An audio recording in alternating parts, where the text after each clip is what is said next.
এটা হচ্ছে ratio and proportion যে চ্যাপ্টার রয়েছে সেখান থেকে এই টাইপটা বারে বারে প্রত্যেকটা পরীক্ষাতে এসে থাকে।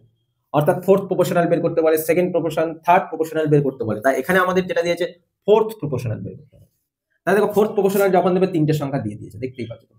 তাহলে তুমি রেশিওতে আকারে আগে লেখো 18:27 প্রপোর্শনাল সাইন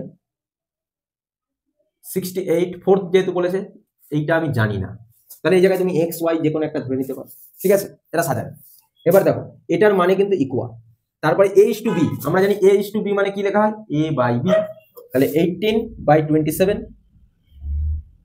তারপরে এটাও ঠিক সিমিলার ভাবে এটা 68/x, তাহলে এবারে কর্নার বরাবর গুণ করো, গুণ করলে কত হচ্ছে 18 × x = 27 × 68, তাহলে x = 27 × 68/18।